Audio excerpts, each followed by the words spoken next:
Hola mis muy queridos amigos y hermanos, bienvenidos una vez más a mi canal. Mi nombre es Andeli Suri y en esta ocasión vamos a hablar sobre el por qué es tan importante el arrepentimiento para la salvación de nuestra alma. ¿Por qué el Señor nos demanda constantemente el arrepentimiento a los seres humanos? Comenzaremos definiendo qué es el arrepentimiento. La palabra arrepentimiento viene de una raíz griega, metanoia, que significa cambio de los pensamientos, metamorfosis de la mente, la transformación de la mente y nuestros pensamientos. Deje el impío su camino y el hombre inicuo sus pensamientos, y vuélvase a Jehová, el cual tendrá de él misericordia, y al Dios nuestro, el cual será amplio en perdonar. Esto es la metanoia, el cambio de los pensamientos de nuestra alma hacia lo que Dios piensa de nosotros en su palabra.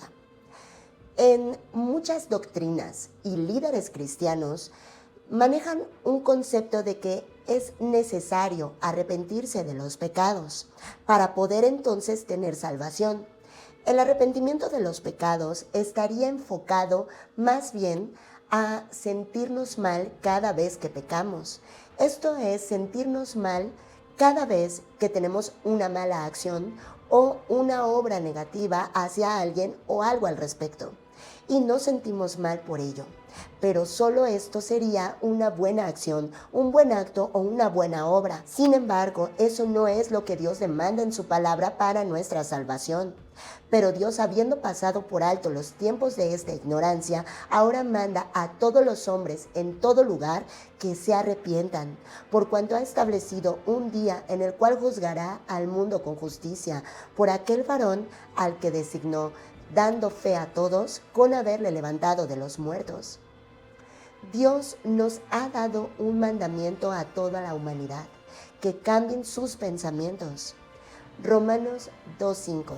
Pero por tu dureza y por tu corazón no arrepentido, atesoras para ti mismo ira para el día de la ira y de la revelación del justo juicio de Dios. Cuando nos dicen por tu corazón no arrepentido, no se refiere a nuestro músculo cardíaco, el de nuestro cuerpo físico, sino al alma, a los pensamientos.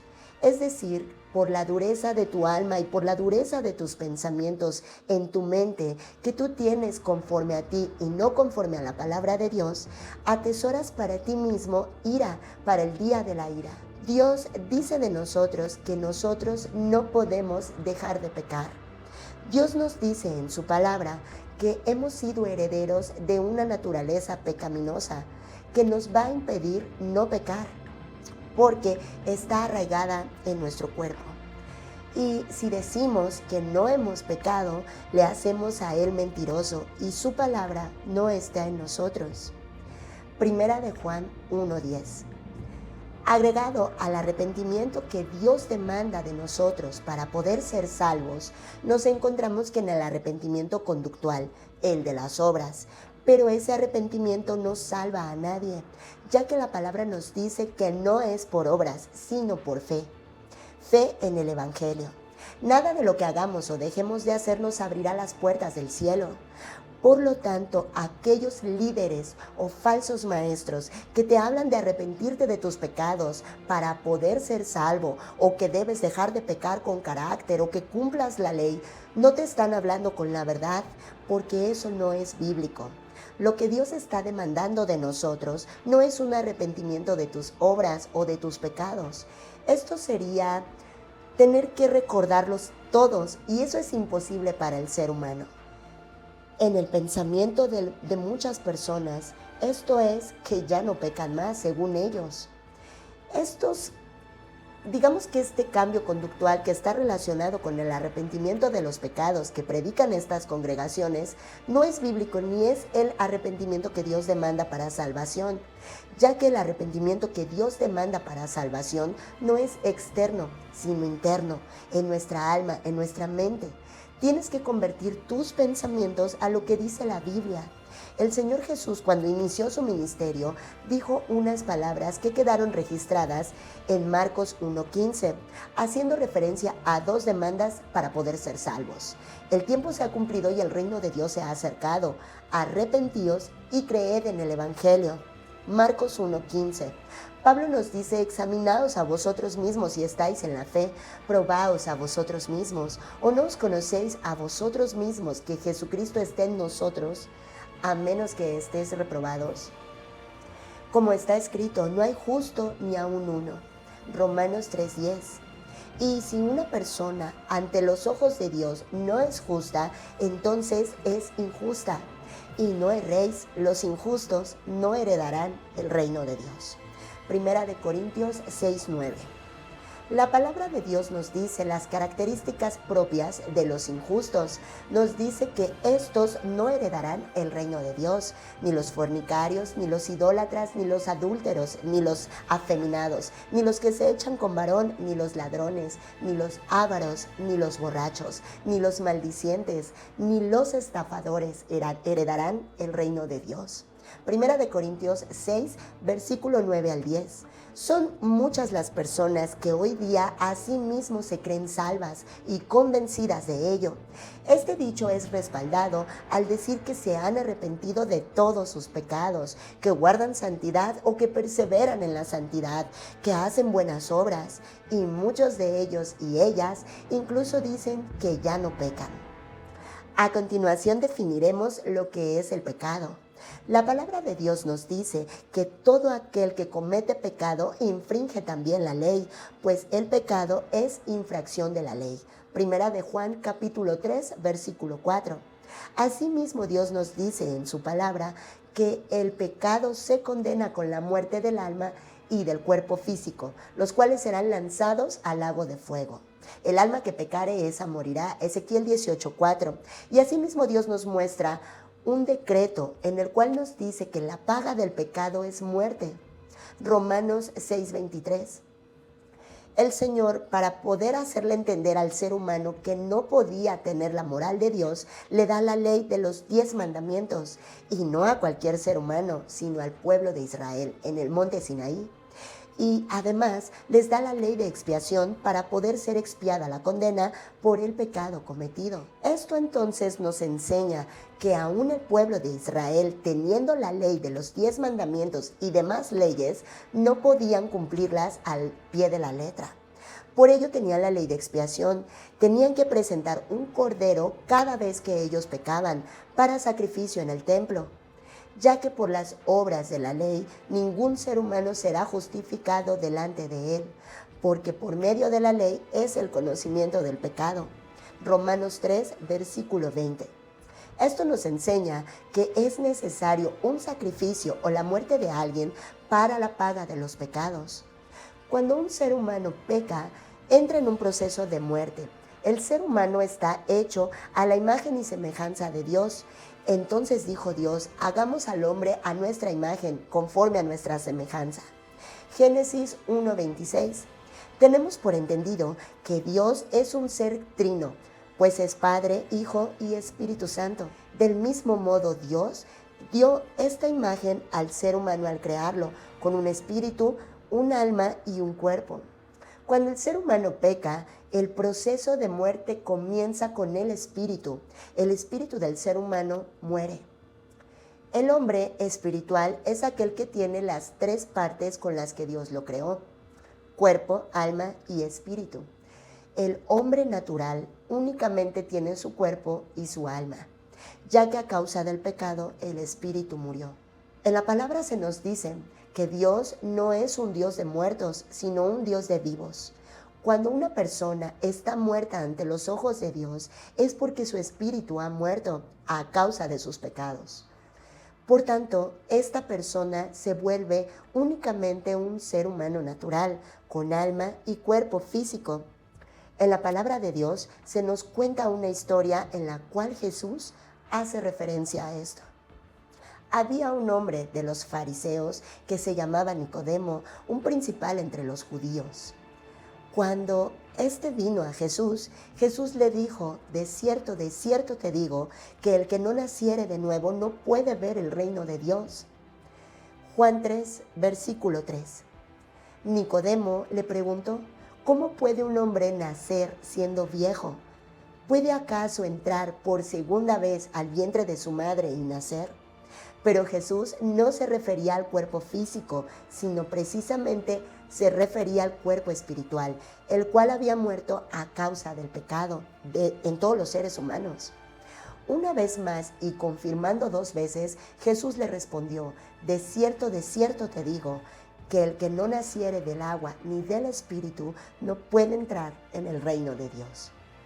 El agua representa la palabra de Dios, porque el creer viene del oír. El agua es la palabra de Dios. Quien no naciere del espíritu, es decir, su espíritu tiene que ser resucitado y nacer de nuevo por Dios para volver a ser un hombre o una mujer trino, y con esto poder estar en la presencia de Dios conectados a través de su Espíritu Santo. Jesús dijo: el viento sopla de donde quiere y oye su sonido, mas ni sabes de dónde viene ni a dónde va. Así es todo aquel que es nacido del Espíritu. Juan 3, versículo 8. Esto nos lleva al libro de Génesis, en donde nos describen que Jehová Dios formó al hombre del polvo y de la tierra y sopló en su nariz aliento de vida, el ruá, y fue un hombre un ser viviente. Es decir, cuando Dios crea al hombre, lo hace un ser viviente trino. Sopla aliento de vida y le da su espíritu. A esto se refería Jesús cuando habla: el viento sopla de donde quiere. Aquel que es nacido del Espíritu, así es todo aquel que ha nacido de nuevo del Espíritu. Es necesario que Dios vuelva a resucitar nuestro espíritu para poder ser un hombre o una mujer trino delante de Dios. Eso es nacer de nuevo. Jesús termina esta conversación con Nicodemo diciendo: para que todo aquel que en él cree no se pierda, mas tenga vida eterna. Juan 3, versículo 15. Podemos también confirmar esta enseñanza a través de las palabras del apóstol Pablo. Pero el hombre natural no acepta las cosas del Espíritu de Dios, porque para él son locura, y no las puede entender porque se disciernen espiritualmente. Es ahí donde podemos saber si una persona verdaderamente ha nacido de nuevo, porque puede distinguir las cosas del Espíritu.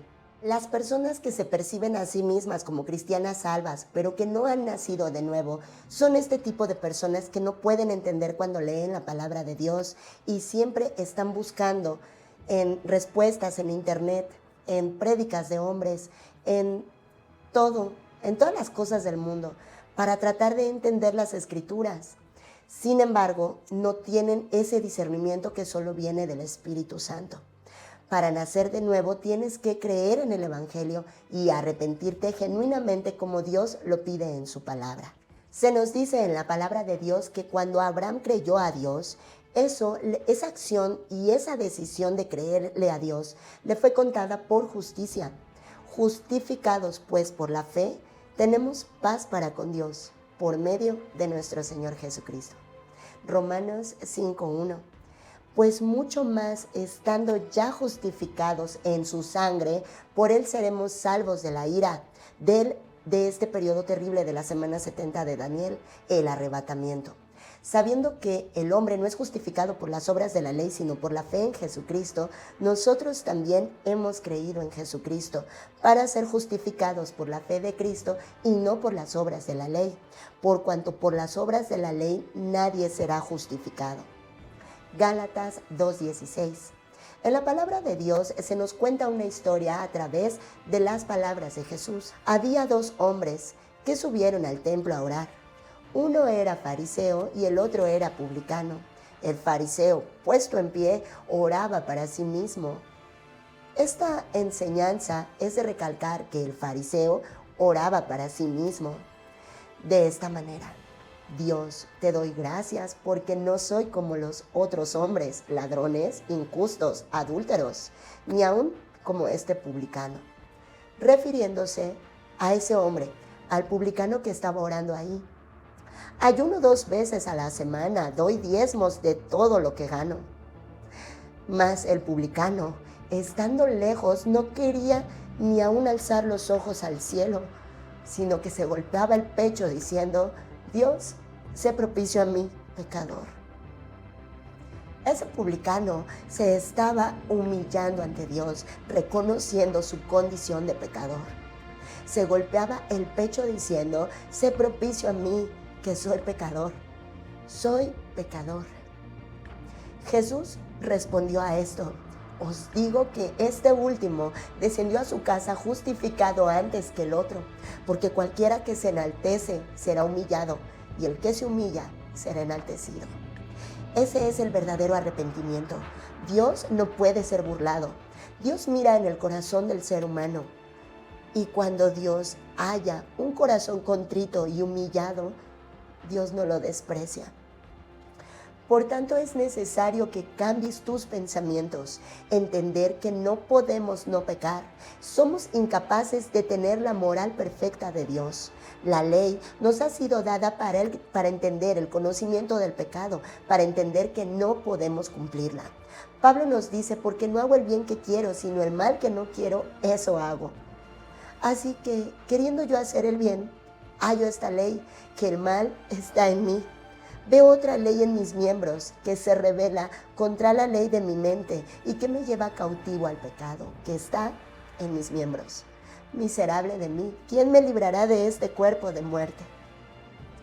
Pablo nos enseña a través de esta alegoría de estos textos en el libro de Romanos, capítulo 7, que la ley del pecado está en nuestro cuerpo físico, en nuestros miembros. Y esta ley estará con nosotros hasta el día que muramos o que Cristo regrese a arrebatarnos. Con esto entendemos que no podemos no pecar. Pablo, siendo parte de la iglesia, siendo salvo y siendo apóstol, nos está diciendo que él mismo es pecador, que nunca va a poder dejar de pecar porque el pecado está en la carne.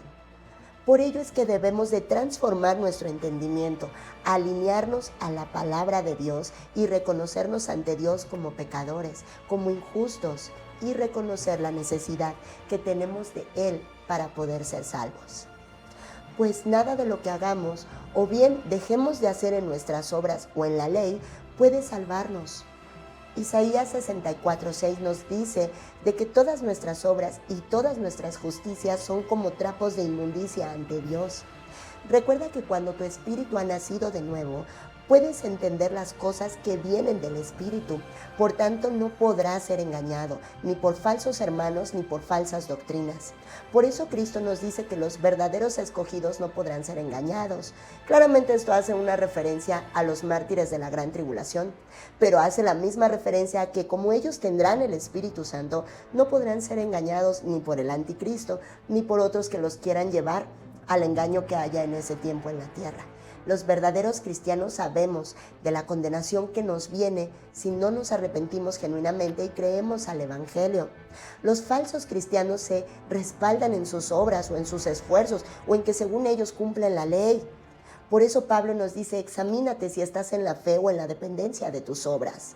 Cuando tú le preguntes a un falso hermano, ¿eres salvo?, te va a decir que sí.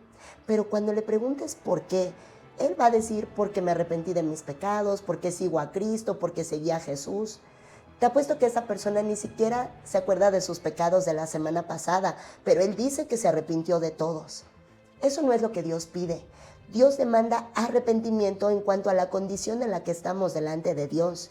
El reconocernos a nosotros mismos como inmorales, injustos e incapaces de cumplir la ley, y que necesitamos a ese justo, a ese Salvador Jesucristo. Al creer tú en la obra de Jesucristo y creer verdaderamente que Él murió por tus pecados, cumples con las dos demandas: creer y arrepentirte. Jesús no viene por las multitudes, no viene por un grupo de todo el mundo. Sí, serán millones de millones, pero comparado con la población mundial, serán muy pocas personas las que sean arrebatadas. Entonces muchos falsos cristianos se darán cuenta que seguían falsos hermanos, falsos maestros y falsas doctrinas. Llamo a arrepentirse y a creer en el Evangelio. No olvidemos que en el arca de Noé solo 8 fueron salvados por agua. Para finalizar este video, existe un último ejemplo y uno de los más importantes que el Señor Jesús nos ha dejado para entender lo que es el verdadero y genuino arrepentimiento y creer en el Evangelio. Cuando Jesús fue crucificado, Él estuvo en medio de 2 ladrones. Uno de los ladrones le injurió a Jesús diciéndole: si tú eres el Cristo, sálvate a ti mismo y a nosotros. Esto nos muestra a una persona que no creyó que él verdaderamente era el Mesías, era el Cristo, pues lo cuestiona y lo reta, y tampoco creyó en sus enseñanzas, ni se arrepintió. En nuestros tiempos existen muchas personas que hablan de esa manera, y si Dios fuera Dios o si Dios existiera, no habría hambres ni guerras. Es decir, son personas orgullosas que no son espirituales. Están muertos completamente en su espíritu y ni siquiera tienen el discernimiento. Este hombre, por tanto, fue sentenciado y condenado a la muerte de su alma y de su cuerpo en el infierno. Y obviamente esto será en el juicio ante el gran trono blanco, pero esa alma ya está en el Hades, esperando en tormento por ese juicio final ante el gran trono blanco, para ser entonces lanzados eternamente al lago de fuego en cuerpo y alma. El otro ladrón le dijo a Jesús: nosotros a la verdad justamente padecemos porque recibimos lo que merecieron nuestros hechos, mas este ningún mal hizo. Y le dijo a Jesús: acuérdate de mí cuando regreses a tu reino. Entonces Jesús le dijo: de cierto te digo, que hoy mismo estarás conmigo en el paraíso. Este hombre, en esos pocos minutos que habló con Jesús, reconoció su condición de pecador. Reconoció que a causa de sus hechos, él merecía morir. Necesitamos ese cambio de nuestros pensamientos, metanoia. Llamamos a arrepentirse y creer en el Evangelio. Mis muy queridos amigos y hermanos, muchas gracias por llegar hasta el final de este video.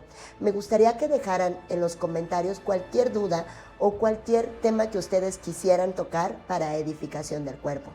Les envío bendiciones y los veo en el próximo video. Mi nombre es Andely Suri.